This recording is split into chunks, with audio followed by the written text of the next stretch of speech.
The Zebra That Trots into Trouble, Zigby Camps Out, by Brian Patterson.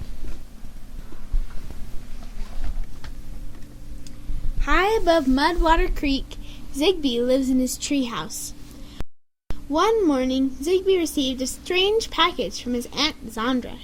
He ripped it open. Shh! Just what I always wanted! He shouted. He hurried to show his friends. McMear sniffed the lumpy shape. Is it a sausage? He asked hopefully. No, don't be silly, Zigby laughed. It's a tent. Let's go camping. McMear rolled head over heels. He'd never been camping before. Neither had Bertie, who hoped it wasn't too dangerous. The friends set out. Zigby grabbed a swishy stick in case they ran into anything scary. Where are you going? Asked Ella the elephant. We're going to camp in the darkest jungle, said Zigby. Better take a watermelon.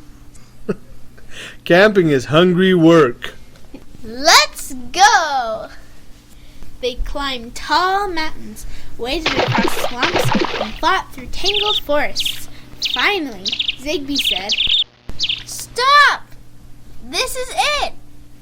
The darkest jungle. Putting up the tent was tricky.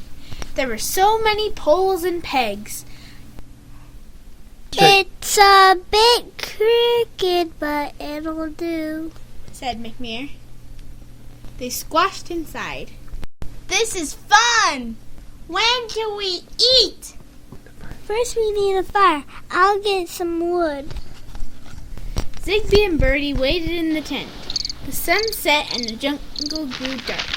Bertie moved closer to Zigby. What's that noise? What noise? Asked Zigby. That's something lurking in the dark noise, said Bertie. Zigby listened, and he heard it too.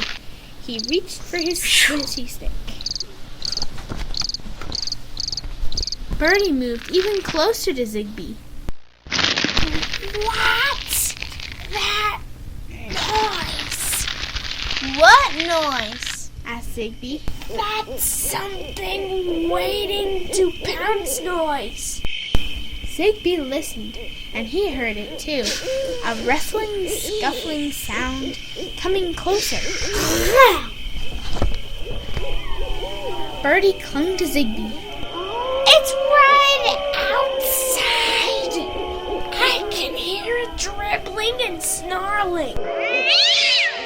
I hear it too. And there it is! A tall shadow loomed over them. Bravely, Zigby poked through the tent with his swishy stick. Ow! Ah! It's McMear! Cried Zigby.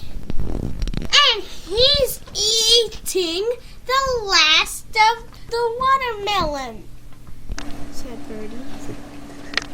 Did I scare you? McMear giggled. Zigby and Bertie made McMear build the fire by himself. And you're not coming in until it's finished, said Zigby. She's mean to me.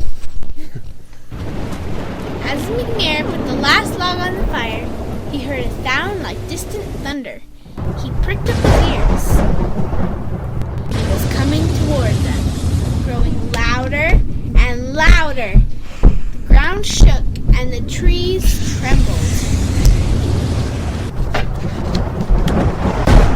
McMear grabbed a tent.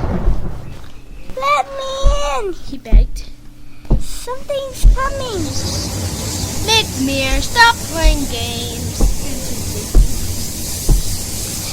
Don't leave me out here, please. Wailed McMear. Don't leave me out here. Zigby and Bertie listened. They heard the noise too. Bertie opened the tent flap and McMear dived inside.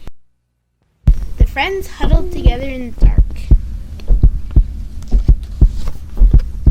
Thump, Thump. thump, thump! Suddenly, Something long and snake-like reached into the tent. It was Ella, Hello. she said. I came to say goodnight. Are you having a good time? Now, we're cold and hungry. And Mick Mir ate all the watermelon. Well, why don't you come home? I've made supper. After the best supper ever, everyone was ready for bed. Well, what about your tent? I know just the place for it. Said Zigby. Good night, Zigby. Good night, Zigby. Good night, Ella. Good night, Zigby. Good night, Ella. Good night, McMear. Good night, Birdie. Good night.